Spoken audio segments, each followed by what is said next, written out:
My television career began unexpectedly.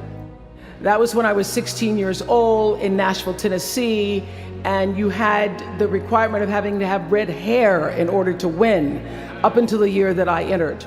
So they were doing the question and answer period because I knew I wasn't going to win in the swimsuit competition. So during the question and answer period, the question came, "Why, young lady, what would you like to be when you grow up?" And by the time they got to me, all the good answers were gone.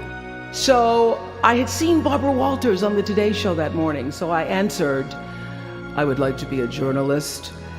I would like to tell other people's stories in a way that makes a difference in their lives and the world." And as those words were coming out of my mouth, I went, "Whoa, I would like to be a journalist. I want to make a difference." Well, I was on television by the time I was 19 years old.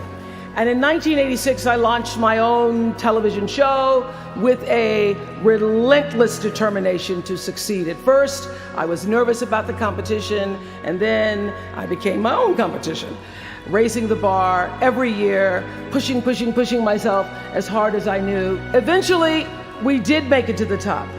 And we stayed there for 25 years. The Oprah Winfrey Show was #1 in our time slot for 21 years. And I have to tell you, I became pretty comfortable with that level of success.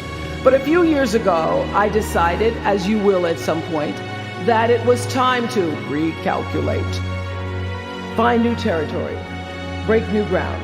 So I ended the show and launched OWN, the Oprah Winfrey Network. 1 year later, after launching OWN, nearly every media outlet had proclaimed that my new venture was a flop. Not just a flop, but a big, bold flop, they call it. I can still remember the day I opened up USA Today and read the headline, "Oprah not quite standing on her own." It really was, this time last year, the worst period in my professional life. I was stressed and I was frustrated, and quite frankly, I was embarrassed. And I started thinking about when the morning might come, because at the time I thought I was stuck in a hole. And the words came to me, trouble don't last always. This too shall pass. And I thought, as I got out of the shower, I am gonna turn this thing around and I will be better for it. And when I do, I'm gonna go to Harvard and I'm gonna speak the truth of it. So I'm here today to tell you, I have turned that network around. It's really okay to feel bad for a little while. Give yourself time to mourn what you think you may have lost. But then, here's the key. Learn from every mistake, because every experience, encounter, and particularly your mistakes are there to teach you and force you into being more of who you are.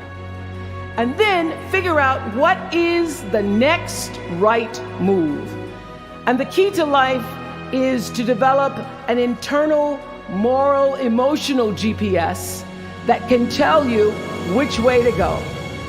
Because now and forevermore, when you Google yourself, your search results will read Harvard 2013. But the challenge of life, I have found, is to build a resume that doesn't simply tell a story about what you want to be, but it's a story about who you want to be. It's a resume that doesn't just tell a story about what you want to accomplish, but why. A story that's not just a collection of titles and positions, but a story that's really about your purpose. Because when you inevitably stumble and find yourself stuck in a hole, that is the story that will get you out. What is your true calling? What is your dharma? What is your purpose? For me, that discovery came in 1994 when I interviewed a little girl who had decided to collect pocket change in order to help other people in need. She raised $1,000 all by herself, and I thought, well, if that little 9-year-old girl with a bucket and a big heart could do that, I wonder what I could do. So I asked for our viewers to take up their own change collection, and in 1 month, just from pennies and nickels and dimes, we raised more than $3 million that we used to send one student from every state in the United States to college. That was the beginning of the Angel Network. So what I did was I simply asked our viewers, do what you can wherever you are, from wherever you sit in life. Give me your time or your talent, your money if you have it, and they did. Extend yourself in kindness to other human beings wherever you can. And together we built 55 schools in 12 different countries and restored nearly 300 homes that were devastated by Hurricanes Rita and Katrina. So the Angel Network, I've been on the air for a long time, but it was the Angel Network that actually focused my internal GPS. It helped me to decide that I wasn't just gonna be on TV every day, but that the goal of my shows, my interviews, my business, my philanthropy, all of it, whatever ventures I might pursue, would be to make clear that what unites us is ultimately far more redeeming and compelling than anything that separates me. Because what had become clear to me, and I want you to know, it isn't always clear in the beginning, because as I said, I've been on television since I was 19 years old. But around 94, I got really clear. So don't expect the clarity to come all at once, to know your purpose right away.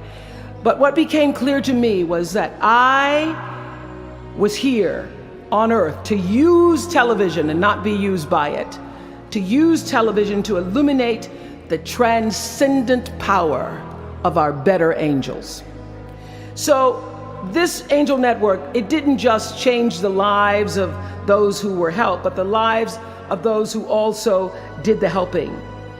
It reminded us that no matter who we are, or what we look like, or what we may believe, it is both possible and, more importantly, it becomes powerful to come together in common purpose and common effort.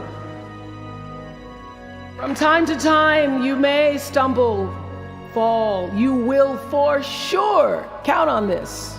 No doubt you will have questions and you will have doubts about your path. But I know this, if you're willing to listen, to be guided by that still small voice that is the GPS within yourself, to find out what makes you come alive, you will be more than okay. You will be happy, you will be successful, and you will make a difference in the world.